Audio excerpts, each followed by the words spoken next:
Indy 500 Films presents The Legends of the Brickyard.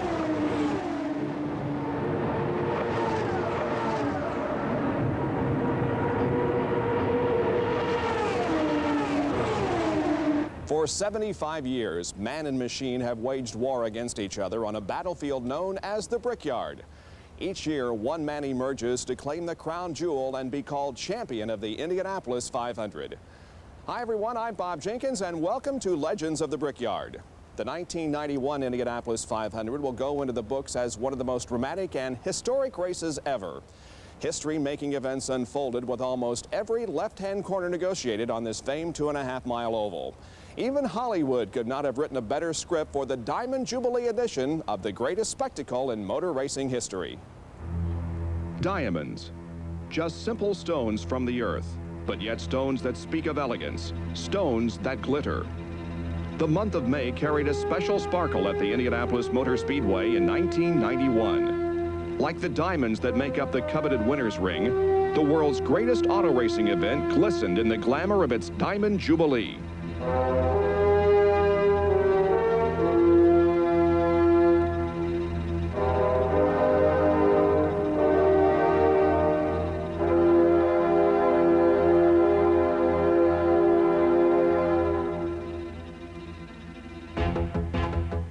It's been a radiant 75 years at the old Brickyard, rich in history, lush with tradition, and abundant with 75 years of memories.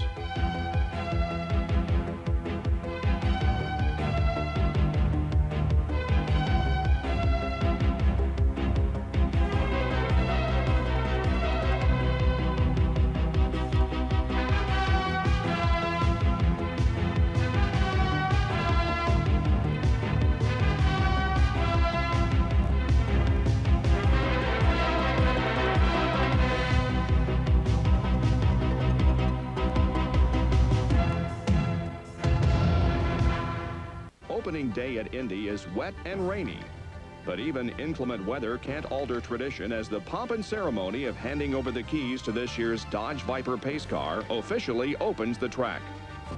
It's Saturday, May 4th, 1991, and it's time to go racing at Indy for the 75th time.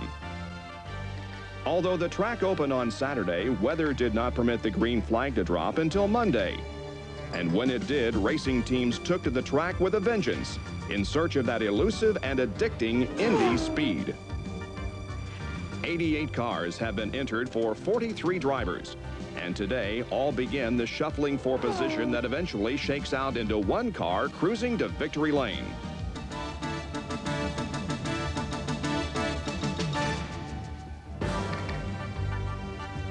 And just as it was in 1909 when the Indianapolis Motor Speedway was built, each competitor thinks he's the driver who can be that winner, who will wear the diamond ring on his finger to mark this, the Diamond Jubilee running of the Indianapolis 500.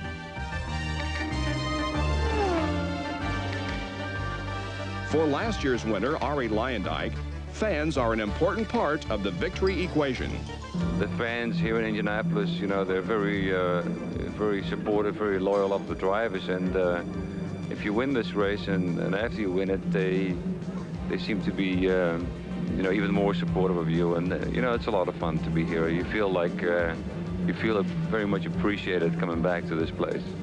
Practice is followed by more practice as a ticking May time clock increases the urgency to find the speed needed to make the field. And then the pressure took its toll. Rick Mears hits the turn one wall, his first crash at Indy since coming 14 years ago. And when Mark Dismore totally destroyed his car in turn 4, the track was closed for the day. Dismore was taken to Methodist Hospital awake and alert, but with multiple injuries to his arms, legs, and feet. Traditions are renewed as the Chrysler Newport, the 1941 official pace car, takes part in qualifying day ceremonies. And in line with Indy tradition, it's A.J. Foyt who very appropriately makes the first qualifying attempt. For AJ, this is his 34th consecutive Indianapolis 500 and supposedly the last for the four-time winner.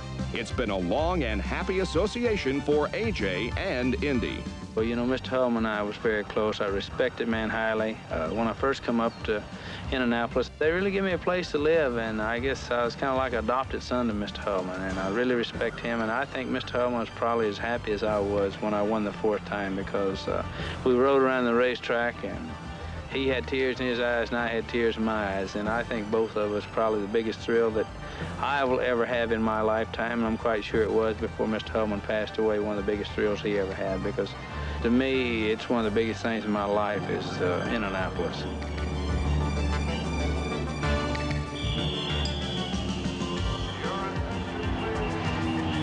With Indy tradition in his heart and his glory days still playing in his memory, Foyt finds the inspiration and the speed needed to qualify in the front row. Foyt singes the old Brickyard for an average four-lap speed of 222.443 miles an hour. Four-time Indy starter Randy Lewis takes to the track next, but Lewis's Lola Cosworth slams into the turn one wall.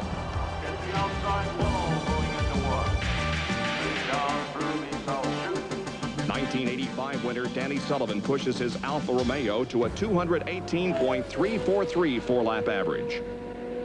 1969 winner Mario Andretti takes the Kmart Haviland Chevy out and qualifies on the outside of the front row with a 221.818 four-lap gem. For Bobby Rahal, who finished second last year, being fast is one thing, being good is another. There's another ingredient every driver hopes for. And with this race, everything's got to go your way. I mean, it's got to go your way for every race. But, you know, with the other races, they're just sort of one of a series, and this race is really unto itself. So it's, yeah, without question, I'd definitely like to be lucky than good. Rahal stops the watch with a four-lap 221.401 average. Good enough to start on the inside of row two. And then it's Rick Mears. Just one day following his first ever crash at Indy, Mears guns his backup car to a searing 224.113 qualifying speed. Good enough to win a record sixth pole position. Just to be at Indy means something very special to these drivers. Al Unser Jr. sums it up. It's hard to put in words what it'd mean to me. I drive race cars so that I can race at the Indy 500. Little Al puts his Chevy mount in the field with a 219.823 count. Late afternoon rain left a lot of would-be competitors on the qualifying line. As for the always important final hour qualifying strategies, they too washed away with the rain. But for others, the rain which closed the track left them jubilant. A.J. Foyt's crew celebrated with champagne in the garage area after helping the tough Texan to his front row starting position. On the second day of qualifying, it was Gary Bettenhausen, himself an Indy tradition, who stepped into the qualifying footlights with a sizzling 224.468 four-lap average. It makes him the fastest car in the month of May, a record for stock block engines at Indy. But instead of sitting on the pole, Bettenhausen will start on the inside of row 5 as the fastest second-day qualifier. Gary's record-breaking run marked the first time in 10 years that the fastest qualifier did not start on the pole. Along with Ari Lyondike and Emerson Fittipaldi, the past two 500 champions, the row 5 starters combined for a quicker qualifying average than the front row, another first in the history of the Indianapolis 500. For teams that haven't made the field, it's back to the books, back to poring over the possibilities of finding more speed. It's another week of practice. For some who push too hard, there's a price to pay.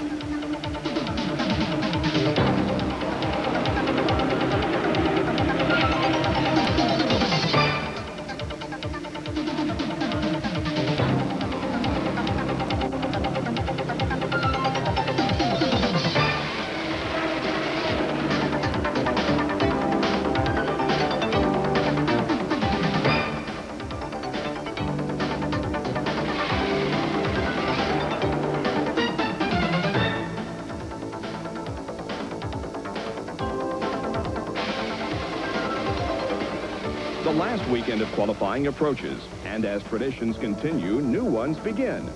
30-year-old Hiro Matsushita becomes the first Japanese driver to qualify for Indy. And Willie T. Ribbs becomes the first black driver in the field with a splendid run of 217.358. For two-time winner Gordon Johncock, his Indy bubble does not burst. He's last in the field that has averaged a record 218.590 miles an hour. The 1991 field could be classified as winners from top to bottom. 8 former champions made the field, accounting for 14 500 crowns. Interestingly, though, this marked the first time in Speedway history 2 former winners would start from the first and last positions. Race day morning. Dawn breaks with drizzling rain building the puddles that were first seen during the opening day ceremonies almost a month ago. As if reading from a script that's been used 74 times before, pre-race festivities go on. There are troops that have just returned from the Persian Gulf. Bands, queens, and celebrities. This year's heroes includes a special one. The commander of Allied forces in the Persian Gulf, General Norman Schwarzkopf. General Norman Schwarzkopf. And once again, the Vice President of the United States, Dan Quayle. Dan Quayle and his wife Marilyn are now on the court. Then the race cars will be brought out. Cars begin moving onto pit road, gleaming brightly, sporting the colors of their sponsors. Drivers begin to arrive. The climax to the month of May is at hand. Slowly, cars are led to their starting position on the grid. The first row. Attention in the pit area, and please place your cars on the track. Drivers are becoming anxious. The crowd continues to build. The festivities are almost at an end. The tension becomes electric. And then the command to drivers to get ready. After a year of planning and a month of practice, it now comes down to this: a man and his machine. Two-year machine. And it's my pleasure and honor to introduce to you Mr. Tim Neighbors.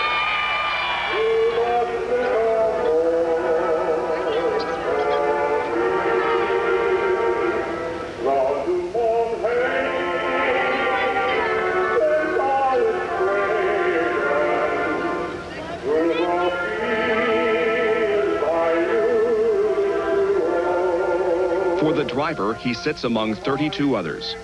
But when he drops his helmet visor, his eyes see only his world.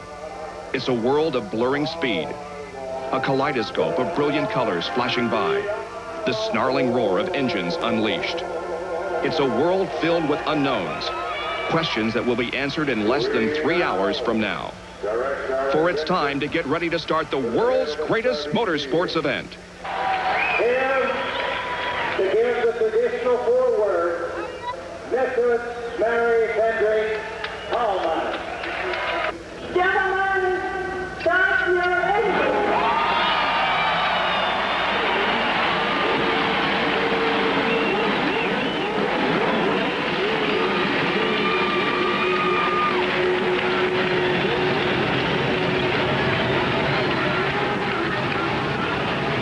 The field pulls away for the 75th time.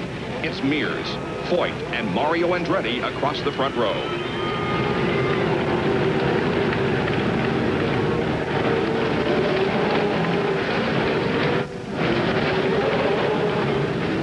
Danny Sullivan's Alfa Romeo finds no light. It's back to the pits. The field moves down for the start of the 75th Indianapolis 500. But Diamond Jubilees are the last thought in drivers' minds. This is race day. This is survival time.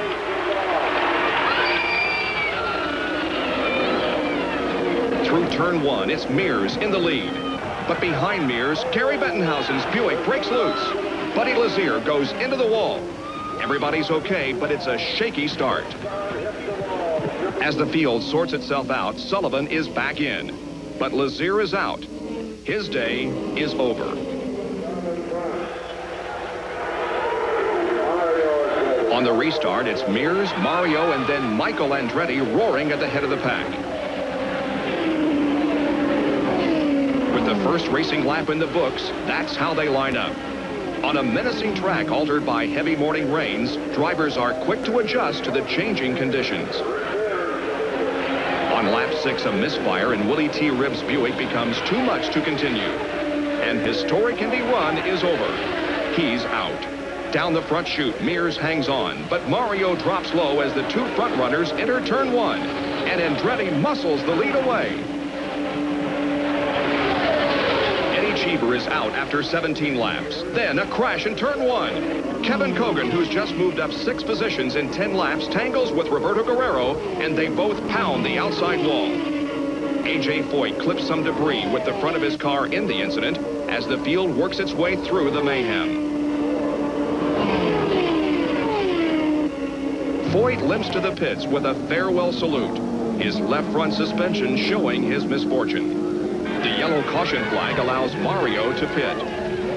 AJ is out of his machine and waving to the crowd for perhaps the last time in a 5-decade racing career. The green flag flies again, and it's Michael Andretti leading the way.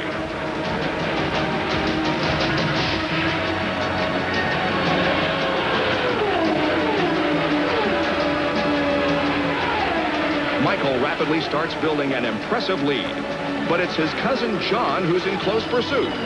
Just as Michael learned from his father, John is getting a racing lesson from Michael today. As Michael continues to dominate, it's only Fittipaldi, Unser, Rahal, Mario, and Mears who can keep him in sight. Swarming in the midday heat, these high-powered competitors persist in their attack for position. Gary Bettenhausen's best hope for victory in 19 tries comes to an end on lap 89. Michael's into the pits. He's followed by Fittipaldi, whose Penske Chevy is starting to close the gap on the hard-charging Andretti.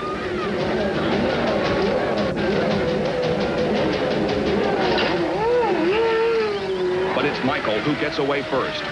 Emo, though, is still in hot pursuit. Pit stops dictate lead changes.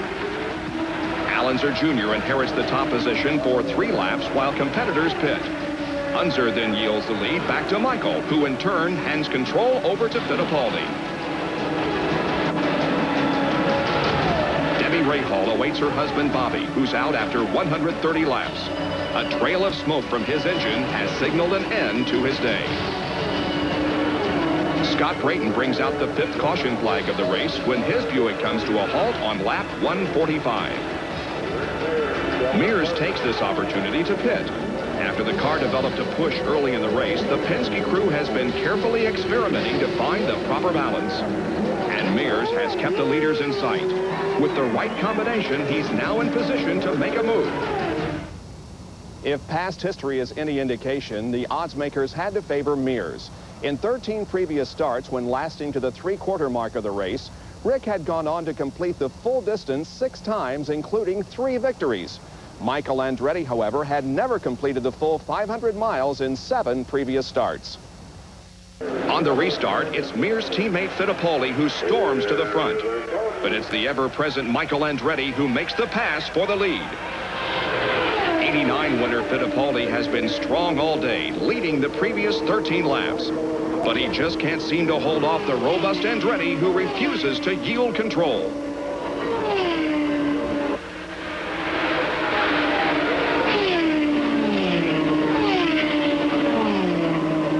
As the cars swoop down the front straightaway, it's Andretti in front with pursuers Fittipaldi, Mears, and Mario Andretti still trying to reel him in. Down the back chute, it's Michael all alone. Through turns 2, 3, and 4, there's no one even in sight to threaten his lead. Emo is slowing down. His Penske Chevy is out with a gearbox problem. Fittipaldi's race is over. Then an engine erupts on the front stretch. It's Danny Sullivan. After the ignition problem to start the race, Sullivan's Alfa Romeo has performed impressively. With 14 laps left, the race has become a 2-car tussle. On the restart, it's Mears in the lead. But there's slower traffic ahead, including Michael's cousin, John Andretti. As the green flag drops, Michael weaves his way through traffic to the outside, and with a dramatic outside pass in turn 1, takes over the lead from Mears.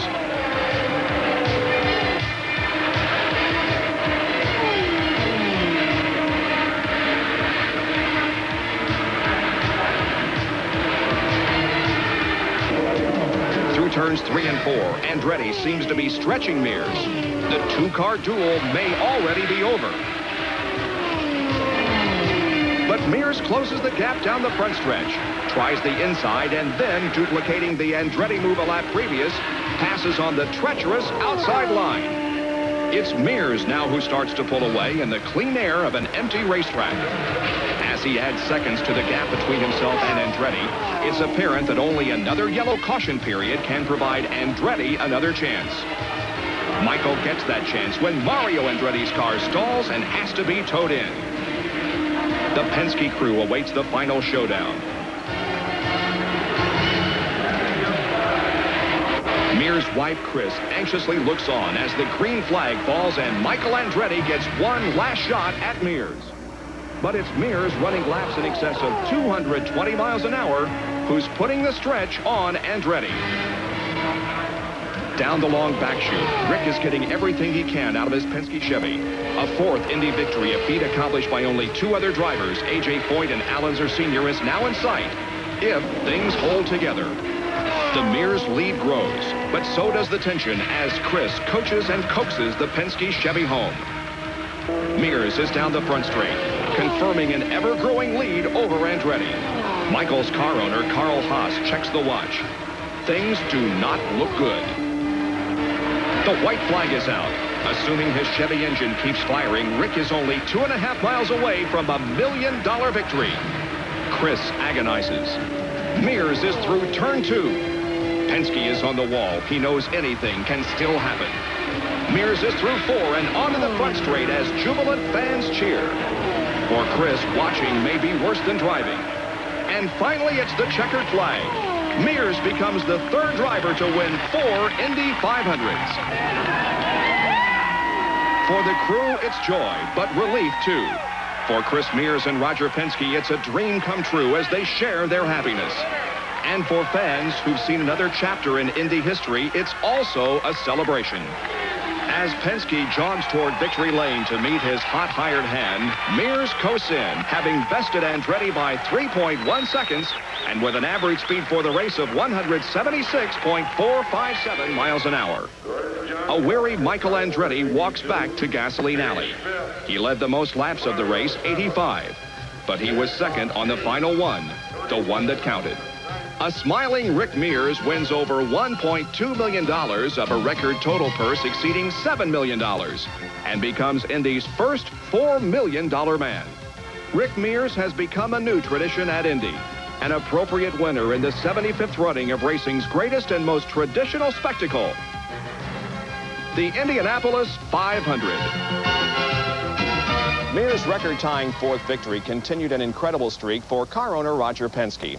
Over the last decade at Indy, Penske has had at least one of the top 3 finishers in 9 races, including 5 wins. As for the Andrettis, well, they became part of history as well. Jeff Andretti joined his father Mario, brother Michael, and cousin John, marking the first time that 4 members of the same family started in the same 500. Incredibly, all 4 finished within the top 15, with Jeff winning Rookie of the Year honors just like Mario and Michael. And what about the legendary Foyt? Well, AJ decided 1991 would not be his swan song. He'll be back to try for an unprecedented 35th consecutive start in '92. I'm Bob Jenkins. Thanks for joining us. Hope to see you again for another Legends of the Brickyard.